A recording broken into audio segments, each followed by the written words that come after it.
Hola a todos y a todas, espero que estén muy bien, que estén pudiendo aprovechar este módulo.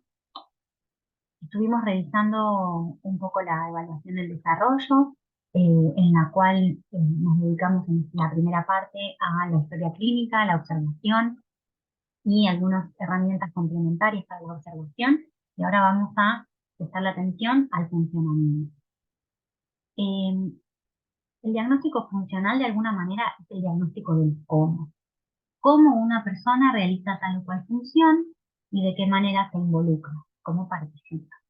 Hasta ahora habíamos evaluado, como decía recién, esta primera parte. Nos vamos a meter ahora dentro de las dimensiones diagnósticas en el cómo, que es el diagnóstico funcional. Vamos a tratar de realizar un perfil descriptivo del paciente, teniendo en cuenta fortalezas y debilidades, o habilidades y desafíos, y considerando de manera importante el ambiente.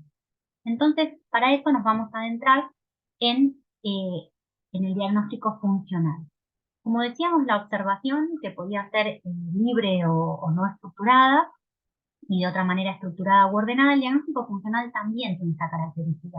Podemos realizar el diagnóstico funcional en el consultorio, describiendo de esta manera cómo es el lenguaje, cómo es la comunicación, cuánto las dificultades del lenguaje impactan en el día a día, cuánto les repercute en participar, en la participación, cuánto la conducta impide que participe de juegos con otros niños, por ejemplo, y podemos decir, bueno, esto me parece que es importante a trabajar. Esa sería de alguna manera la observación del funcionamiento libre o no estructurada. También tenemos una manera ordenada de poder evaluar el funcionamiento. Para poder evaluar tanto diagnósticos categóricos o cuestiones funcionales, tenemos manuales de clasificación. En el desarrollo infantil los que utilizamos son el CIE, el DCM y la CIF, que es el diagnóstico funcional. ¿Para qué nos sirven los manuales de clasificación? Nos ayudan a ordenar la información. A veces tenemos mucha información y necesitamos ordenarla, a organizarla. Esto también nos sirve para homogeneizar, en todos lados, evaluemos de la misma manera, y en todos lados tal y tal síntoma se llama de tal manera. Dificultad respiratoria, por ejemplo, con, no sé, hipoxemia y, eh, bueno, por ejemplo, una placa característica de neumonía se llama neumonía acá y en cualquier otro lugar del mundo. Entonces, estos criterios diagnósticos llevan a ese diagnóstico categórico acá, en cualquier lugar del mundo. Y eso homogeneiza la información. Y por otro lado, hablamos de un lenguaje común. Como sabemos, el CIE-10 tiene códigos para los diagnósticos, que nosotros podríamos utilizar los códigos para comprender de qué estamos hablando en cualquier hospital del mundo, ¿no? Lo mismo pasa con el funcionamiento, con la FIS, que es nuestra clasificación funcional. Y también esto nos sirve para generar datos. Nosotros podemos tener estadística que nos diga cuántos pacientes con tal diagnóstico, cuántos pacientes con tal estilo de funcionamiento. Entonces ahora nos vamos a adentrar un poco en qué es esto del funcionamiento. Existen dos modelos de evaluar de alguna manera o de medir la salud. Tenemos por un lado el modelo social, que es en el cual el ambiente es el responsable de todos los problemas eh, que puede tener desde el punto de vista de la salud una persona. Entonces las intervenciones están basadas en el ambiente y en la sociedad. Este es un extremo. Por otro lado está el modelo médico, en el cual el problema es de la persona, es individual. Y las intervenciones están basadas en el individuo, ¿no? Y en general abordan las estructuras corporales. Entonces, ahí hablamos, por ejemplo, de rehabilitación. Y son tratamientos para promover habilidades. Ahora, ¿cómo hacemos para elegir un modelo bueno? ¿No? ¿Cómo hacemos para evaluar el funcionamiento desde el punto de vista de un modelo médico o de un modelo social? Entonces, tenemos que pensar desde un enfoque en la participación, porque esto podría ayudarnos a fusionar ambos modelos. Nosotros pensamos que con tal o cual habilidad, con tal o cual función o estructura, por ejemplo, podría ser con una limitación funcional motora, ¿no? Por ejemplo, utilizar una silla de ruedas por no poder deambular. Entonces, más allá de ese problema estructural y más allá de que no hayan rampas, como podría ser una barrera ambiental, ¿no? Pensando por un lado en el modelo médico, en el cual el problema es de cuestiones estructurales de la persona, y en el modelo social, en el cual la sociedad no acepta a una persona que tenga movilidad diferente. Bueno, el punto medio es la participación. ¿Cuánto esa persona participa de las cosas que hace? Y entonces, ahí vamos a poder tener en cuenta el modelo social y el modelo médico. Y en esta conjunción salimos solamente del modelo médico, en el cual la condición de salud del individuo es la única que determina el desempeño cotidiano, y nos vamos al modelo biopsicosocial, que es el modelo en el cual la interacción de los componentes de la salud, como lo plantea la CIF, son determinantes de las condiciones de salud, y es una relación dinámica y bidireccional. Mire, cuando nosotros pensamos en una condición de salud, como decíamos recién, como puede ser, por ejemplo, eh, la parálisis cerebral y poder deambular o movilizarme en una silla de ruedas. Entonces, yo entro desde condición de salud, parálisis cerebral. Ahora, para poder evaluar el funcionamiento, vamos a tener que poder definir cuáles son las funciones y estructuras corporales, que ahí estamos hablando del modelo médico porque eso es algo propio, y después nos vamos al modelo más social, que es el modelo de qué actividad realiza y cómo participa, y cuáles son los factores contextuales. Entonces, de alguna manera, las funciones y estructuras corporales nos hablan del modelo médico y los factores contextuales nos hablan del modelo social, y la actividad y participación es lo que une ambas miradas. Y esa es la virtud más grande que tiene la CIF, que es poder contemplar todos los determinantes de la salud en un mismo modelo en el cual no queda de lado ninguna de estas determinantes, ¿no? Ninguno de estos componentes. Y la relación es dinámica porque si se modifica algo del contexto, se va a modificar otra de los componentes de la salud, y es bidireccional. No es que las funciones y estructuras corporales determinan las actividades que realiza la persona, sino que es de ida y vuelta. También las actividades que realiza va a de alguna manera impactar en las funciones corporales. Cómo participa de las actividades que realiza va a hacer que esas actividades sigan siendo realizadas, por ejemplo, o va a generar cambios en el contexto.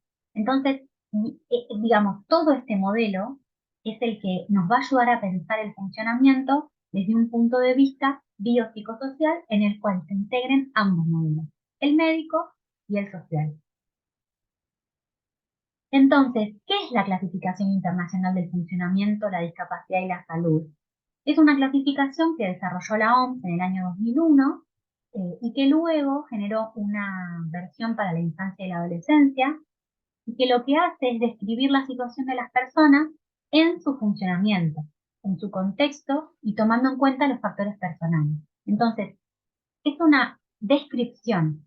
La CIS es un manual que lo que busca es describir el funcionamiento, y para eso lo hace con códigos, como vamos a ver, complementando el CIE. Vieron que la Organización Mundial de la Salud tiene como manuales que son manuales madre, como por ejemplo el CIE y la CIE, y deberíamos utilizarla de manera complementaria. La CIE es una clasificación categórica, que nos habla de diagnósticos categóricos. Y como nosotros sabemos, el diagnóstico categórico de por sí le falta un poco de información. Dentro de los ejes o de las dimensiones diagnósticas, en el cual tenemos el biológico, el categórico y el funcional, la CIE nos habla del diagnóstico categórico, así como el DSM-5, y nos está faltando información para poder evaluar el funcionamiento. Y para eso, para ordenarlo y hacerlo de manera más estructurada, tenemos las CIF. Entonces, eh, los estados de salud se clasifican en el Manual de Clasificación de Enfermedades, que es el marco conceptual, que es el modelo más médico en el cual hablamos de etiología y de categoría. Esta es la CIF de la infancia y la adolescencia. Este es el manual, que es un manual como cualquier otro manual, en el cual tiene capítulos, tiene títulos, subtítulos, categorías. Ahora, más adelante lo vamos a ir revisando. Ahora, ¿por qué uno le presta tanta atención a la CIF y por qué tan insistente? ¿Por qué usamos la CIF? ¿Por qué deberíamos usarla? La CIF tiene muchas virtudes eh, y entre ellas reorienta la perspectiva de la evaluación, pero no descuida los síntomas centrales de cada condición de salud, porque también tiene una pata en el modelo médico. Eh, y se centra en aspectos que representan desafíos en los distintos contextos en donde el niño se desempeña. Nosotros vamos a hacer una descripción funcional en la cual, sobre todo, le vamos a prestar especial atención a aquellas características funcionales que presentan una limitación o impactan negativamente en el desempeño y en la participación. Ahora también permite evaluar resultados de intervenciones desde el punto de vista de las actividades que esa persona puede desarrollar, ¿no? La participación, cómo participa de las actividades que realiza. Pues nosotros podemos evaluar el funcionamiento previo a una intervención y después. Y como es de una manera objetiva, porque le vamos a poner un puntaje al funcionamiento, eh, podemos evaluar de manera certera y objetiva cómo están resultando las intervenciones. Por otro lado, nos ayuda a establecer cuáles son los apoyos necesarios, prioriza tratamientos específicos y fundamentalmente tiene en cuenta cuáles son las prioridades del niño y de la familia, porque muchas de las categorías que vamos a evaluar en la CIS se pueden evaluar desde el punto de vista de la familia, teniendo en cuenta cuáles son sus preocupaciones. Por otro lado, permite mejorar la calidad de los registros. Como decía antes, unificar y homogeneizar la evaluación en todos los centros.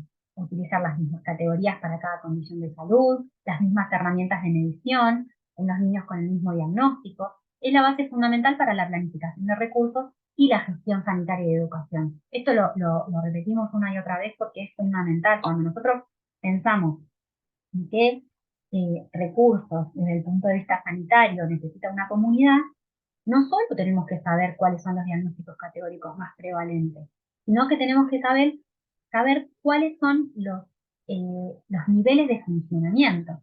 Porque decir que hay en una comunidad 100 niños con parálisis cerebral no me está hablando del funcionamiento.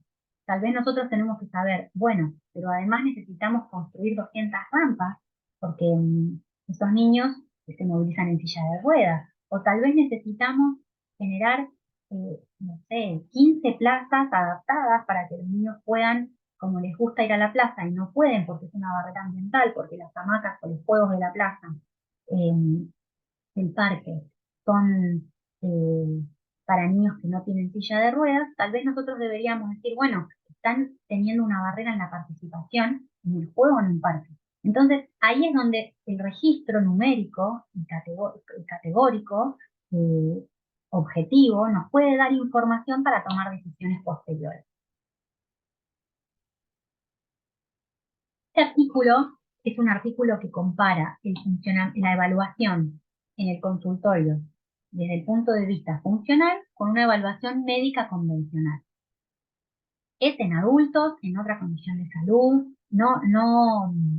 digamos, no es un ejemplo que nos muestra, ellos evaluaron eh, en distintas escalas, ¿no? Movimientos musculares, excreción, cuestiones vinculadas con el lenguaje, la visión, la fatiga, el dolor.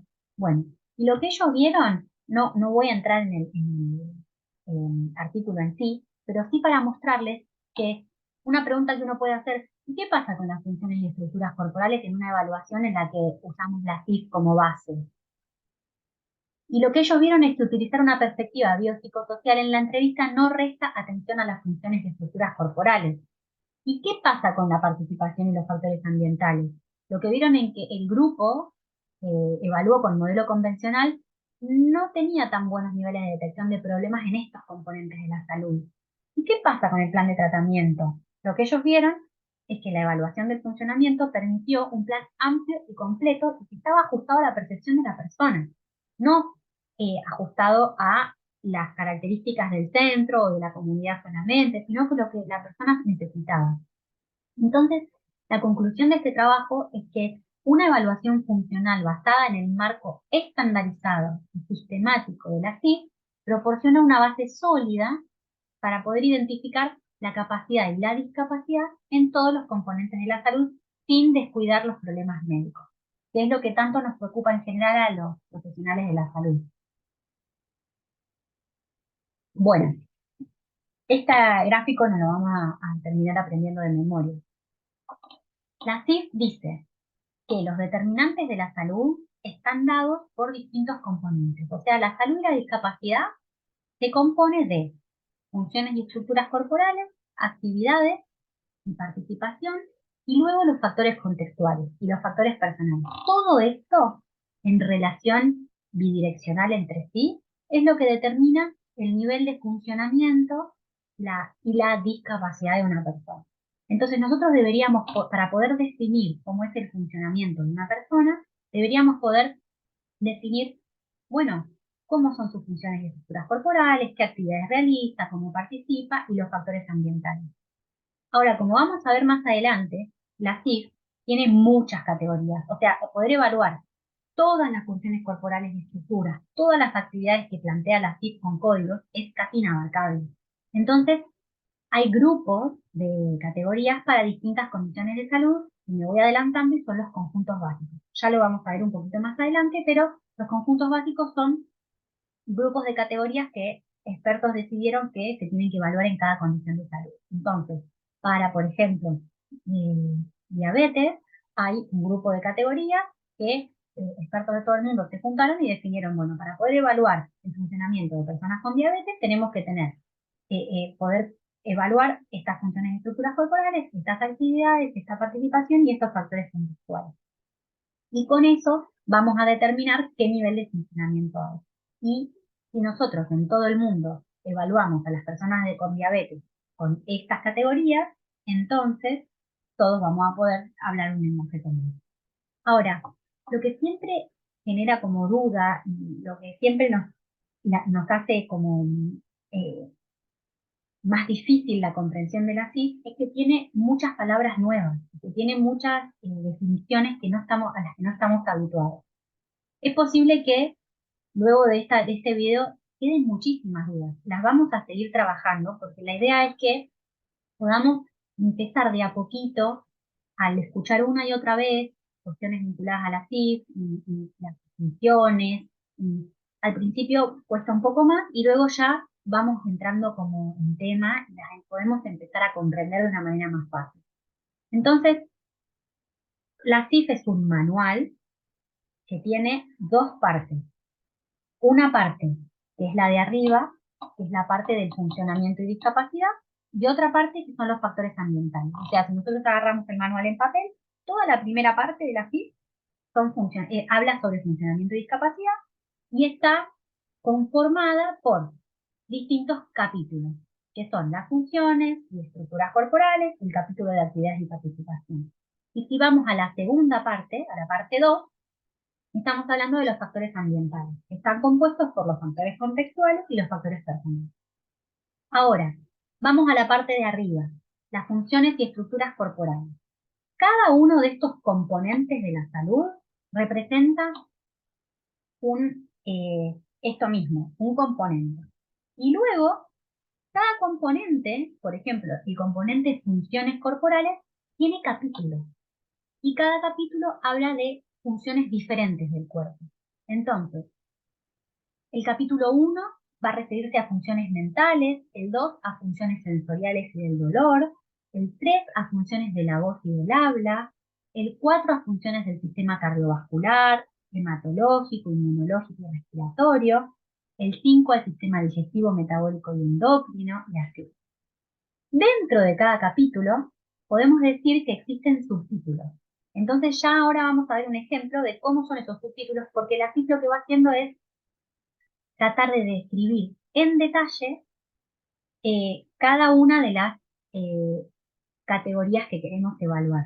Entonces ahora vamos a ver un ejemplo, pero quiero mostrarles cómo se compone cada uno de, valga la redundancia, estos componentes. Entonces, el componente de funciones corporales tiene 8 capítulos, que son estos. El componente de estructuras corporales tiene 8 capítulos. Miren, sistema nervioso, el ojo y el oído, la voz y el habla, que habla de estructuras, no de función. Entonces ahí podríamos decir, en la voz y el habla, podríamos decir las cuerdas vocales, ¿no? En cambio, en funciones vamos a hablar, por ejemplo, de articulación de la palabra, ¿no? Porque es la función de la voz y el habla. Y en estructuras hablamos del órgano en sí. Sistema digestivo, estructura del sistema digestivo, bueno, y así hasta 8 capítulos. Ahora, cuando vamos hay un componente que se llama actividades y participación, que está junto, y las actividades y participación tienen 9 capítulos. Aprendizaje, tareas y demandas generales, comunicación, movilidad, autocuidado, ¿no? Eso habla de las actividades que realiza una persona y de cómo participa en esas actividades. Ya luego vamos a ver cómo se describen. Y al final tenemos en la segunda parte los factores contextuales. Una cosa importante es que el manual, la segunda parte que está compuesta por los factores contextuales, tiene los factores ambientales y los factores personales. Los factores ambientales tienen 5 capítulos. Productos y tecnología, que ya vamos a adentrarnos un poco más en eso, entorno natural y cambios en el entorno derivado de la actividad humana, apoyo y relaciones, actitudes de las personas, y este es un capítulo muy interesante, cómo la sociedad ve a la persona, y los servicios y sistemas sanitarios y políticas sanitarias. Y también está compuesto por los factores personales, pero los factores personales todavía no están codificados. No tenemos códigos aún para ello. O sea, no podemos describir de manera objetiva los factores personales, que cuando hablamos de factores personales, hablamos de el temperamento, mismo también de antecedentes personales, de problemas relacionados con cuestiones propias de la persona, ¿no? Bueno, como toda categoría, como también lo es el pie 10, la CIF, cada capítulo, cada componente, tiene una letra. Las funciones corporales tienen la letra B larga y las estructuras la letra S. O sea que siempre que nosotros veamos una B larga, vamos a hablar de funciones, y siempre que veamos una S, vamos a hablar de estructuras. La D habla de actividades y participación, que como ya sabemos es un mismo componente, y la E de factores ambientales. Entonces acá viene un ejemplo. La idea de hoy no es que ustedes terminen sabiendo perfectamente, sino que empecemos a hablar de este tema, y eso va a hacer que cada vez que lo retomemos ya haya información que ya vimos. Entonces va a ser más fácil. Entonces, cuando hablamos del componente funciones, que si nos vamos al cuadro ya sabemos que está a la izquierda, junto con las estructuras, estamos hablando de funciones. Entonces, el componente entero se llama funciones. Y le voy a agregar un número cuando hablo del capítulo, que es el capítulo 2, que son las funciones sensoriales y del dolor. Entonces, ahí el código se va armando. De larga, 2. Estoy hablando de, o sea, si yo no digo funciones sensoriales y del dolor, me voy al manual y veo B2 y digo, son funciones sensoriales y del dolor. Ahora, vamos a poner un ejemplo. Yo quiero evaluar una persona que tiene problemas visuales. Entonces, no voy a ir a las funciones auditivas, que tiene otro código, sino que voy a ir a las funciones visuales. Entonces, yo ya tengo B2 y funciones visuales resulta ser que es el 10. Entonces, se sigue armando el código B210, yo sé que son funciones visuales. Ahora, me voy a meter un poquito más. ¿Qué es lo que estoy evaluando? La calidad de la visión. Entonces eso tiene un número 2. Esto se llama nivel, ¿no? Entonces vamos al nivel de jerarquía. Vamos hablando, son calificadores del nivel. Estamos hablando de un segundo nivel, ¿no? Que es, ya estamos diciendo, funciones, sensoriales y del dolor, visuales, calidad de la visión. Y por último, una calificación de cuarto nivel sería sensibilidad al contraste. Entonces, que también es un 2. Entonces, ahí me queda el código armado. Si yo no mirara la palabra y dijera B21022, entonces podría ir a buscar el manual y claramente en todo el lugar en el mundo saber que estamos hablando de sensibilidad al contraste. Eso es lo que voy a describir. Entonces, ahora les voy a contar un poco cómo se describe y cómo podemos decir qué nivel de problema o no hay en esa categoría específica. Pero si yo quiero decir el problema está en la sensibilidad y contraste, entonces yo voy a armar esa categoría. Y después le voy a poner un calificador para ver cuánta severidad es el problema. Entonces, la CIF tiene una estructura, voy a hacer un repaso de lo que vimos hasta aquí, que es el manual, que es una clasificación, y tiene dos partes. Una parte de funcionamiento y discapacidad y una parte de factores contextuales. La parte de funcionamiento y discapacidad tiene dos componentes, en realidad tres. El componente de funciones corporales, estructuras corporales y actividad y participación. Y la parte 2 tiene factores ambientales y personales. Ahora, cuando nosotros vamos a calificar una, una función, por ejemplo, como decíamos recién, la función de la calidad de la visión, voy a evaluar cambio en la función o cambio en la estructura. Cuando hablamos de, esta sería como la unidad de medida, el cambio. Cuando hablamos de actividades y participación, voy a hablar de capacidad para las actividades, qué capacidad tiene en realizar tal actividad, cómo se desempeña, y ahí es donde voy a hablar de participación. Esta es la parte más importante que voy a tratar de transmitirles hoy. Y los factores ambientales se definen en términos de facilitador y de barrera. Y por último, que es lo que decíamos recién, los niveles, ¿no?, de dominio son del primero, del segundo, del tercero, del cuarto, como por ejemplo en el ejemplo de las funciones visuales.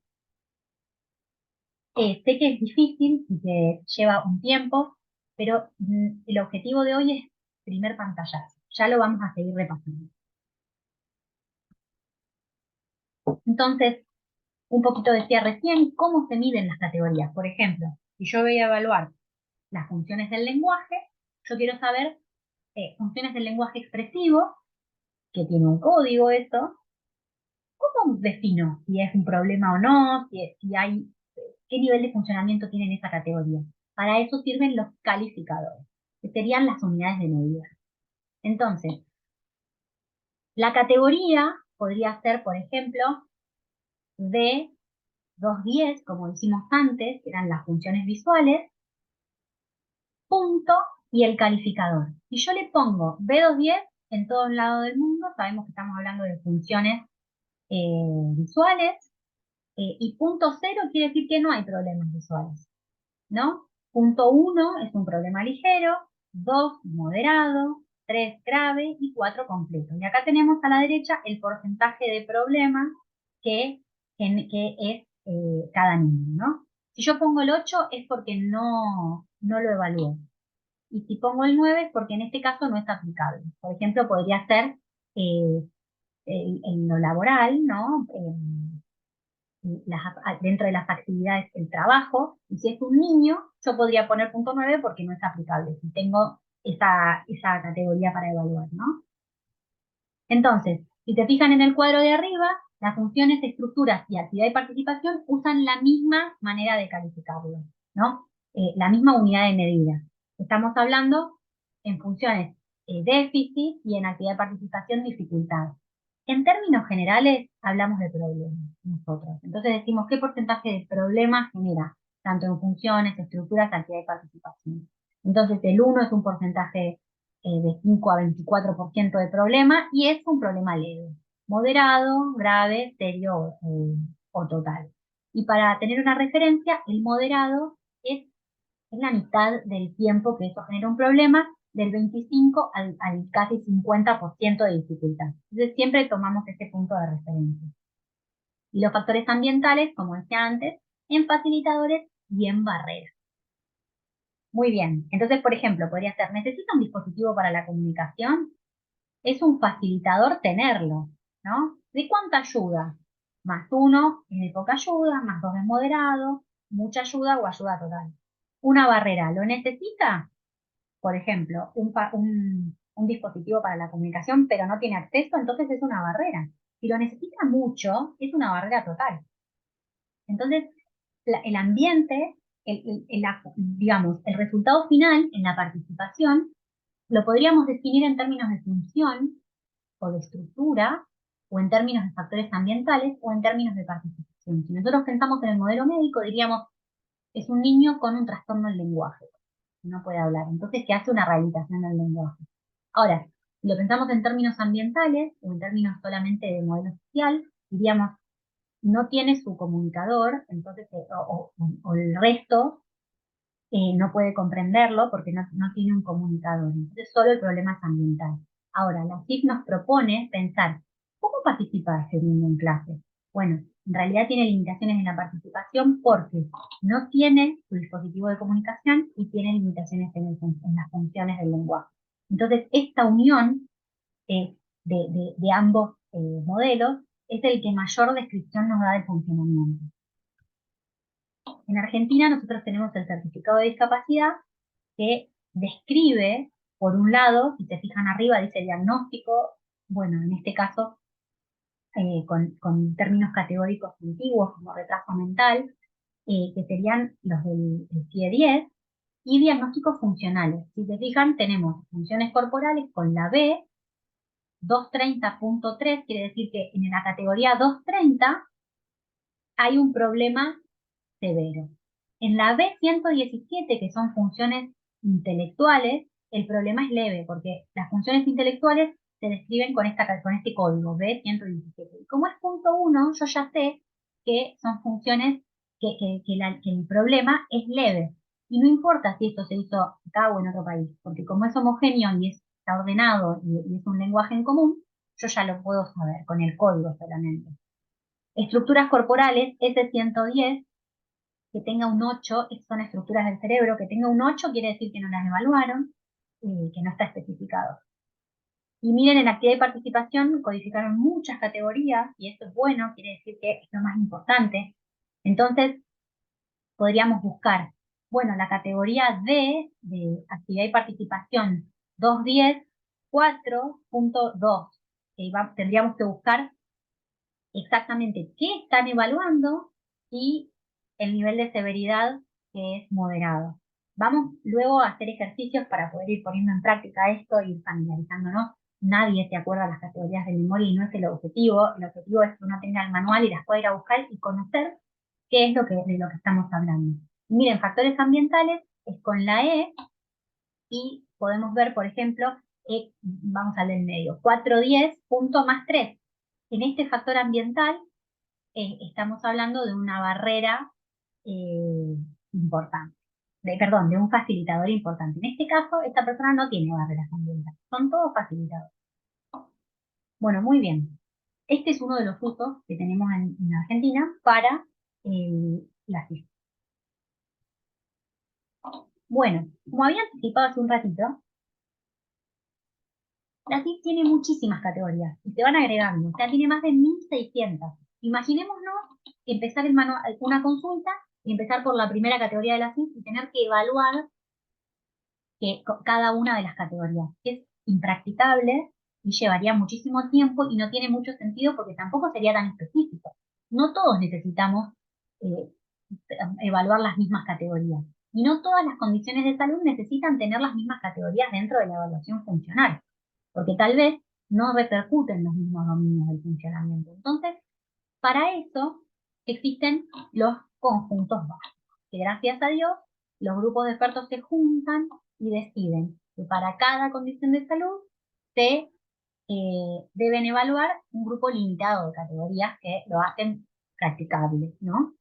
Y otra cosa importante es que hay dos maneras de evaluar cada categoría. Puede ser con el juicio clínico o la entrevista a la familia, decir, bueno, esto para mí representa un problema serio, o por medio de escalas o herramientas. Entonces decir, bueno, vamos a evaluar la comunicación con tal escala. Y que en todos lados del mundo se haga de la misma manera y con el mismo punto de corte, y entonces eso sería bien objetivo. Entonces, ¿qué son los conjuntos básicos o corsets? Son una selección de categorías representativas para individuos con determinada condición de salud. Y eso se hace mediante reuniones de expertos con protocolos de la OMS. Para los trastornos del desarrollo tenemos tres conjuntos básicos, que es para parálisis cerebral, para autismo y para TDAH. Y hay diferentes eh, tipos de conjuntos básicos. Están los integrales, que son bastante largos, tienen más de 100 categorías, los abreviados, que son un poco más cortos, y los que son por edad. Entonces podemos buscar específicamente cuál necesitamos. Ahora, Luego, cuando estemos en nuestro encuentro sincrónico, vamos a practicar en esta página cómo encontrar un conjunto básico y vamos a ponernos manos a la obra. Lo que yo quiero hacer ahora es dejarles una especie de mini instructivo para poder empezar a familiarizarse con esta herramienta. Si ingresan en esta página de internet, van a poder encontrar esta imagen. Hay que apretar ahí abajo para ir al documento electrónico. Apretan ahí arriba, eligen el idioma en español y empiezan la selección. Nosotros vamos a seleccionar un conjunto básico.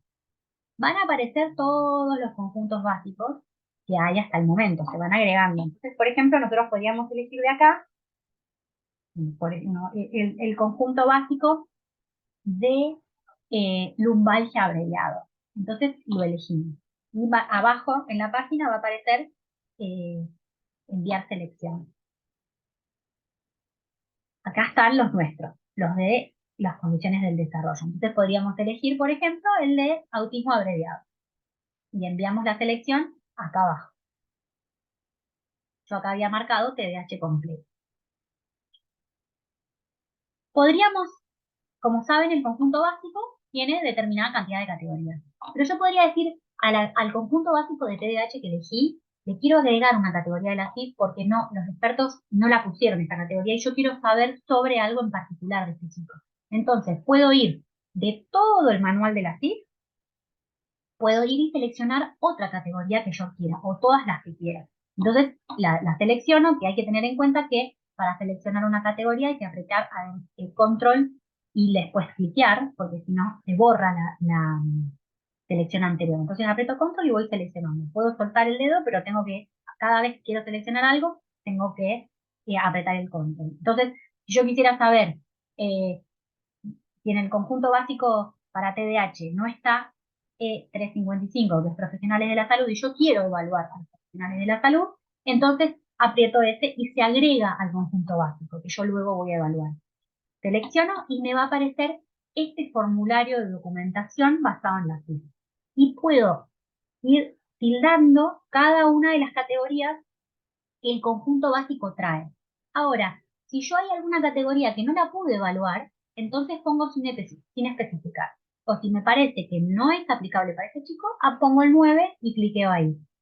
Y voy armando mi conjunto básico de una manera visual. Yo podría, después nos vamos a detener en esto, pero si se fijan acá, dice fuentes de información. Yo podría cliquear acá, bueno, este dato de funciones de la conciencia lo saqué de la historia clínica. O usé un cuestionario reportado por el paciente. O fue por el examen clínico o por una investigación técnica, que en este caso sería una escala, porque usé una escala de conciencia, por ejemplo. Entonces, tenemos ahí especificado de qué manera yo obtuve la información. Y finalmente, cuando termino de pasar por todas las categorías, este es el perfil de funcionamiento que aparece. En este caso, este es uno de autismo realizado y como pueden ver, de una manera gráfica se puede ver. Miren, si las barras largas son mayores problemas, porque si se fijan arriba, habla de deficiencia en funciones y estructuras, y hay bastantes problemas en la percepción y bastantes problemas en el lenguaje. No tanto en los movimientos, no hay tantas estereotipias, por ejemplo, ¿no? Ahora, las funciones intelectuales podemos ver que no están evaluadas en este caso. Y después podemos ir a las actividades y participación y mirar que el manejo del comportamiento propio y la conversación son las dos áreas que más tenemos que trabajar. Es algo gráfico y visual. Lo mismo que ver que este paciente no tiene barreras, o por lo menos no descritas de nuestro perfil funcional. Y muchos facilitadores. Y eso es algo bueno. Si tuviéramos barreras, tendríamos que ir a trabajar específicamente en esas barreras. Ya lo vamos a ver en más detalle en el encuentro sincrónico, pero me parecía importante poder tener un ejemplo y que ustedes puedan practicar de acá a ese momento, o por lo menos entrar si pueden a la página y verla. La idea es que para el encuentro entremos y podamos practicar juntos y metiéndonos y armando distintos conjuntos básicos y pudiendo generar calificadores para distintas categorías. Espero que haya sido, bueno, de ayuda, que haya podido empezar a introducir el tema de la FIS. Y seguimos con los próximos videos. Cualquier consulta saben que cuentan con nosotros para lo que necesiten. Bueno, un saludo grande para todos y seguimos en contacto.